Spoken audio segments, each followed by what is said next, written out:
हम मीनू झा प्रणाम करै छी समस्त मिथिलावासीके। एकटा समदाउन लऽ कऽ उपस्थित छी। आशा करै छी अहाँ सबके नीक लागत। धन्यवाद। जय मिथिला, जय मैथिली। कौने नगरसँ अएलै तपसिया, अएलै तपसिया, कौने नगर नेन जाय, कौने नगर नेन जाय। दक्षिण नगरसँ,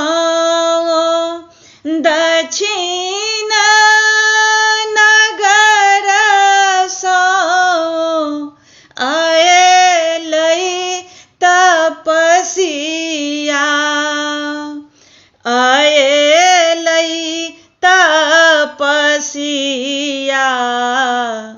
पश्चिम मुलुक नेन जाय, पश्चिम मुलुक नेन जाय।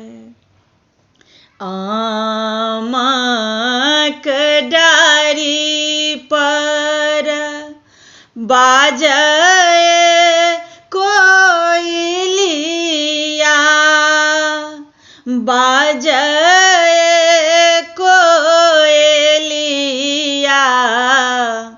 धिया के जनम जूनि देव, धिया के जनम जौं, धिया के जनम जौं, दिहौ विधाता, देबहौ विधाता,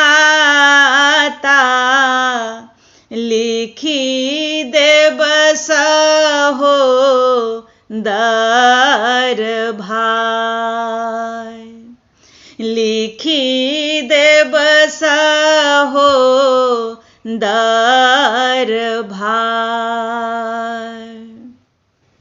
कोखिया बिहुन जूनि देबहौ विधाता,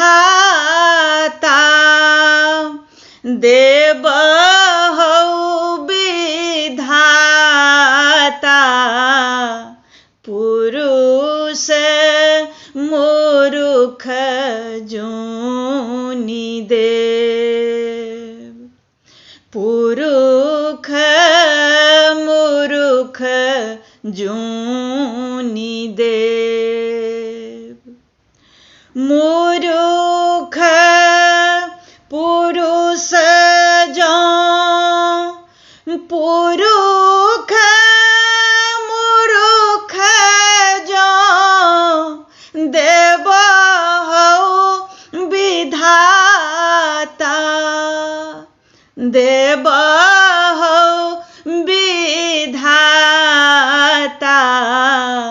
मरब जहर बिख खाय, मरब